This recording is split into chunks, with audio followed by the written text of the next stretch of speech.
Hello, my name is Craig Schreiber. I'm a neurosurgery resident from the Philadelphia College of Osteopathic Medicine program. Alejandro is my co-resident who helped me with this project. We're going to be doing volumetric analysis of middle meningeal artery embolization of chronic subdurals. Brief introduction: chronic subdurals represent a frustrating clinical entity for neurosurgeons as they have a high rate of recurrence, as high as 35 to 40% in the literature. Recurrence rates have led us to reconsider an alternate pathology for chronic subdurals. As we know, acute subdurals tend to occur from tearing of bridging veins, where chronic subdurals can express similar complex behavior, which has led us to believe they can originate or progress from an alternate blood supply. The middle meningeal artery being the major blood supply of the area as it supplies the dura over the convexity. So the theory behind the procedure of eliminating the major blood supply, you can suffocate the pathophys of a chronic subdural hematoma. This is just a picture of a patient that I had recently, just showing the progressive nature of chronic subdurals. This one was 2 weeks. This is the initial scan. This is 2 weeks out, and this is about 6 weeks out. Brief review of the literature. On the last decade, middle meningeal artery embolization is shown to be a promising method of treatment for this frustrating clinical entity. However, one issue with literature is that it's been extremely heterogeneous, although overall optimistic. So this is a meta-analysis that was published in World of Neurosurgery 2019, where they looked at 9 studies. They all show good results of middle meningeal artery embolization, but the problem is the definition of success is extremely heterogeneous. And so the authors tried to unitize it by defining it as an increase in size density at 3 months out. Here, they looked at 18 studies for middle meningeal artery embolization. And once again, the results were overall very optimistic as far as what was considered successful management, but that definition was extremely variable among the studies. Some of the studies include successes, no change in the subdural. This was a case series of 60 chronic subdurals published in 2018 that was treated with middle meningeal artery embolization.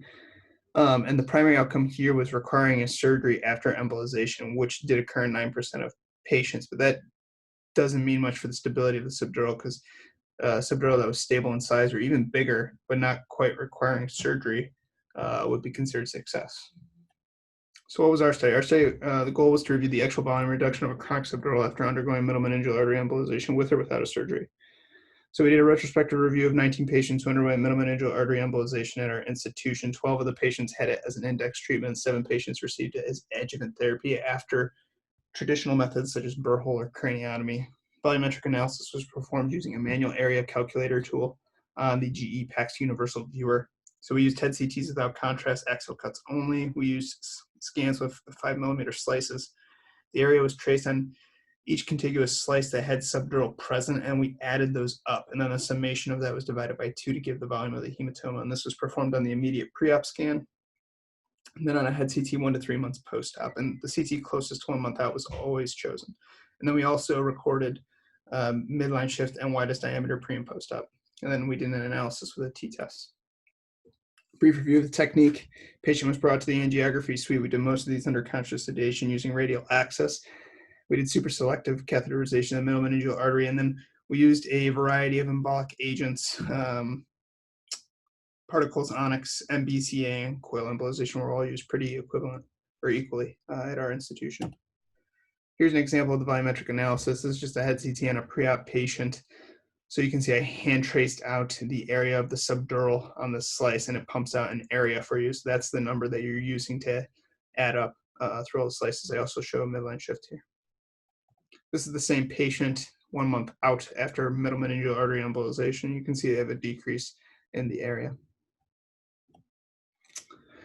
So here is kind of the patient's baseline stats. This is just their volumes and diameters, midline shift, pre-op.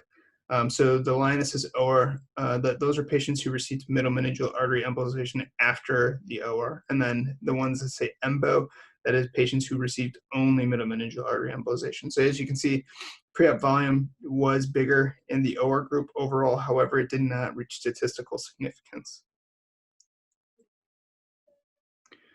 Here's a comparison of the treatment effect. This is the raw change in volume, diameter, midline shift. So these categories are the same. OR are patients who had OR and then middle meningeal artery embolization. EMBO is middle meningeal artery embolization alone.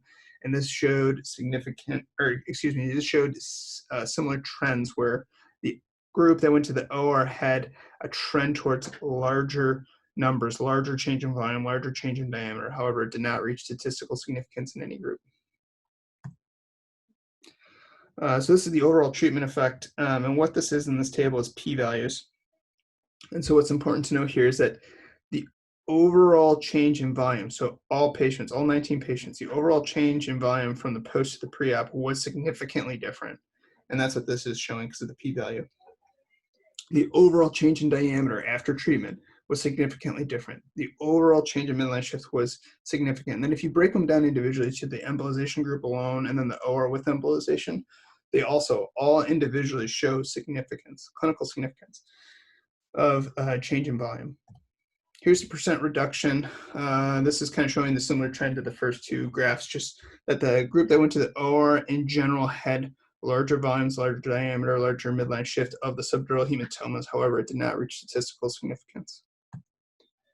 So conclusions was that there was significant volume reduction of chronic subdural hematoma that was achieved with both middle meningeal artery embolization and surgical intervention. There was no significant difference in volume reduction between middle meningeal artery embolization and surgery at 1 to 3 months post-op. Midline shift tends to respond to surgery more prominently. However, this is prone to selection bias as patients with more mass effect tended to be taken to surgery first. No patients in the study required surgery after middle meningeal artery embolization thus far, and that's since spring of 2018. Some future questions. We need to compare these results to a historic control where patients were managed conservatively so you can see the true advantage of doing a artery embolization for these patients. We need to review a complication profile between patients treated with surgery alone, embolization alone, and patients who received both forms of treatment, and then a review of the embolic agents. Which ones are the most effective at volume reduction? Which ones have the lowest complication profile? And what's the cost effectiveness of each agent individually? This is my literature cited. Thank you for your time.